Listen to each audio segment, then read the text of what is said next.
بسم اللہ الرحمن الرحیم۔ السلام علیکم ورحمۃ اللہ وبرکاتہ۔ نعیم جکڑ آپ کی خدمت میں حاضر ہے۔ ناظرین، زندہ قومیں اپنے ہیروز کو صرف ان کے پیدائش اور وصال ہی کے دن نہیں بلکہ عام زندگی میں ہمیشہ یاد رکھتی ہیں۔ حضرت قائد اعظم محمد علی جناح رحمۃ اللہ علیہ دسمبر 25 دسمبر کو پیدا ہوئے 1876 میں، اور 11 ستمبر 1948 میں ان کا وصال ہوا۔ علامہ صاحب نے جو ایک شعر کہا تھا وہ آپ کی شخصیت پہ بڑا فٹ آتا ہے: نگہ بلند سخن دل نواز جاں پرسوز، یہی ہے رخت سفر میرے کارواں کے لیے۔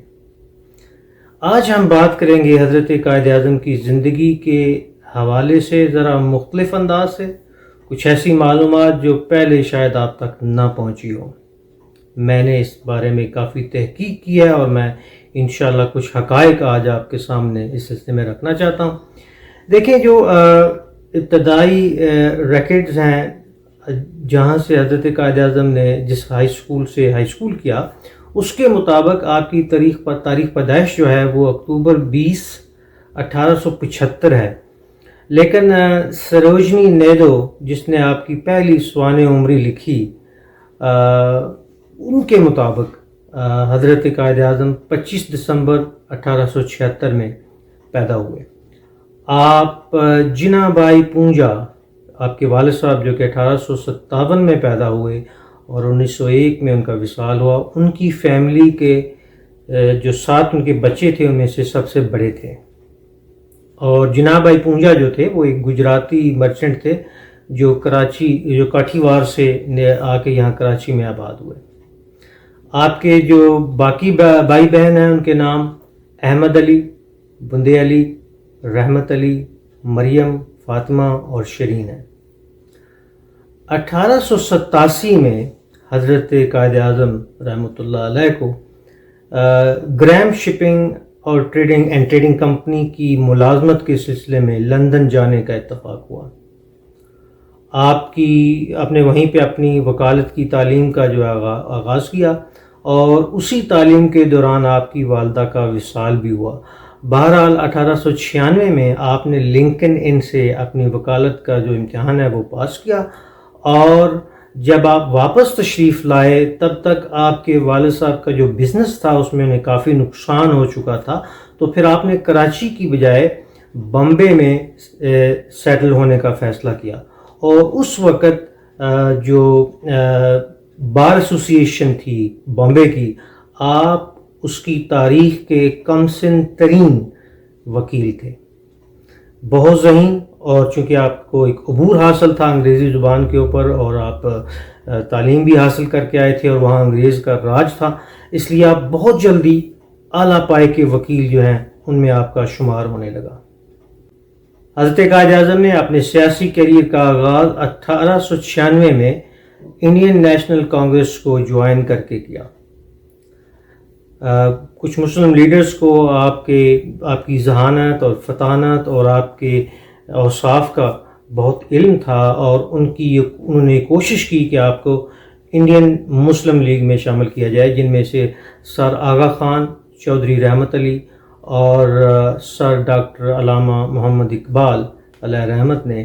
آپ کو قائل کیا کہ آپ انڈین مسلم لیگ کو جوائن کریں۔ تو 1913 میں آپ نے انڈین مسلم لیگ کو جوائن کر لیا۔ میثاق لکھنؤ 1916 میں آپ کی پہلی سیاسی کامیابی کا منہ بولتا ثبوت تھا، جس میں آپ نے کانگریس اور مسلم لیگ کو ایک پلیٹ فارم پر لانے کی کوشش کی، اور آپ ایک بہت بڑے امن کے سفیر کے طور پہ سامنے آئے۔ ایک بہت بڑا ڈیفرنس تھا گاندھی میں اور حضرت جناح میں، اور وہ یہ تھا کہ گاندھی جو تھے وہ سیاست میں مذہبی اور ثقافتی کارڈ کھیلنا چاہتے تھے، جبکہ حضرت قائد اعظم چاہتے تھے کہ جو لڑائی لڑی جائے، چونکہ آپ وکیل تھے، وہ قانون اور آئین کے دائرے میں رہ کر لڑی جائے۔ لہذا ایک بڑا اہم حقیقت اور بہت اہم فیکٹ یہ ہے کہ گاندھی نے خلافت کی جو تحریک خلافت چلی تھی اس کا ساتھ دیا، اور حضرت قائد اعظم اس کے حامی نہیں تھے۔ آپ نے اس وقت 14 نکات کے سلسلے میں اپنا ایک ڈرافٹ جو ہے وہ پیش کیا، جس نے اس دور کے جو سیاسی حلقے تھے اس میں ایک ہلچل مچا دی۔ 1940 میں قائد اعظم رحمۃ اللہ علیہ کی زندگی میں جب قرارداد لاہور پاس کی گئی اور پاکستان کی تحریک نے زور پکڑا، تو پھر آپ نے اپنے دن رات اپنے تمام رفقا کے ساتھ اس تحریک کے لیے وقف کر دی، اور حتیٰ کہ 1947 میں جب پاکستان معرض وجود میں آ گیا اور پاکستان دنیا کا سب سے پہلا اور شاید آخری نظریاتی ملک بن کر کرۂ زمین کے اوپر ابھرا، تب تک آپ رحمۃ اللہ علیہ کی جو صحت تھی وہ بہت گر چکی تھی، اور آج بھی ہمیں بہت سارے راز اور بہت ساری باتیں آپ کی صحت کے حوالے سے نہیں بتائی گئیں۔ بہرحال آپ جو ہے 11 ستمبر 1948 کو ایک طویل علالت کے بعد خالق حقیقی سے جا ملے۔ ناظرین اکرام، آج ہم بابا جی کی تصویر اس ملک کی کرنسی، سرکاری دفاتر اور کبھی کبھی اپنے ڈرائنگ رومز میں دیکھتے ہیں، اور ہمیں بہت سارے ان کے افکار اور ان کے بہت سارے اصول اور ان کی بہت ساری جو چیزیں جن کے لیے پاکستان کو بنایا گیا تھا، وہ ہمیں اس سے شعوری یا لاشعوری طور پہ ہم اس سے غافل ہوئے۔ یہ ملک پاکستان، جہاں دنیا کا سب سے زیادہ دنیا کی چوٹیاں پائی جاتی ہیں، ہر قسم کا موسم، ہر قسم کا جغرافیہ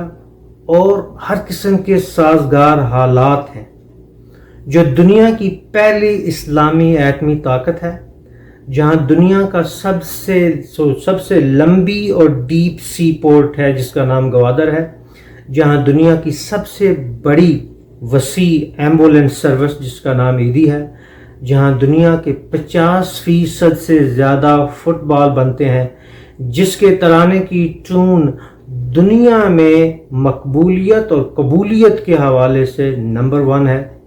جس کے پاس دنیا کی 6ٹی بڑی جو آرمی کی مسلح افواج کی طاقت ہے، اور جس کے شاہین ایم عالم کے پاس 1 منٹ سے بھی کم عرصے میں 5 وار پلینز کو گرانے کا ورلڈ ریکارڈ ہے۔ اب دیکھ لیں، پوٹینشل کا اندازہ لگائیں۔ یہاں دنیا کا 7واں بڑا، یہ ملک جو ہے دنیا کا 7واں بڑا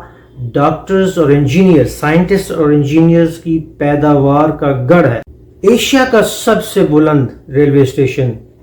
کان میترزئی، اور دنیا کا سب سے بلند پولو کا گرونگ، دنیا کا بڑا نہری نظام، نمک کی کان، گیس کے ذخائر، اور پتہ نہیں کیا کیا چھپا ہوا ہے اس ملک کی کوکھ میں، جس کی تلاش ابھی کی نہیں گئی۔ قائد اعظم رحمۃ اللہ علیہ نے جو ملک ہمیں دیا، اور جو بابا جی کے نظریات تھے، ان کے مطابق 3 طرح کے طبقات نے اس ملک کا استحصال کیا، جن کی بالکل گنجائش نہیں ہے۔ آج ہمیں اگر ترقی کی طرف بڑھنا ہے تو حضرت قائد اعظم کے نظریات کے مطابق ان 3 طرح کے لوگوں اور طبقات سے نجات حاصل کرنی ہے، اور وہ کیا ہے؟ نمبر 1، پاکستان کسی بنیاد پرست مذہبی یا مسلکی طبقہ فکر کی آماجگاہ نہیں۔ یہاں سب انسان اسلام کے بنیادی سوچ اور آئین کے مطابق برابر ہے، اور سب کی جان و مال کا تقدس ہونا چاہیے۔ نمبر 2، پاکستان نہ تو کسی کی جاگیر ہے، نہ کسی کا سرمایہ ہے، لہذا سرمایہ اور جاگیر کی بنیاد پہ VIP کلچر کا خاتمہ ہونا چاہیے۔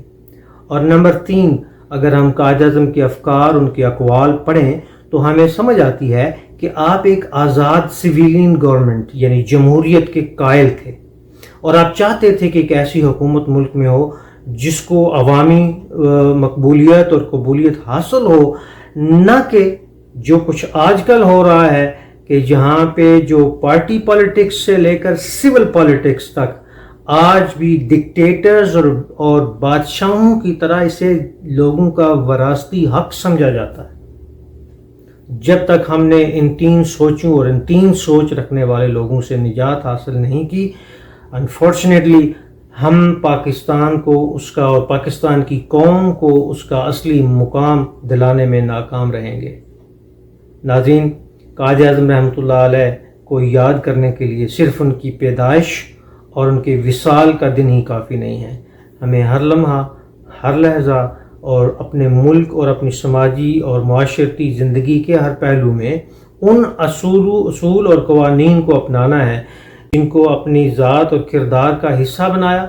اور ہم ان اصول و قوانین کے اوپر چل کر ہی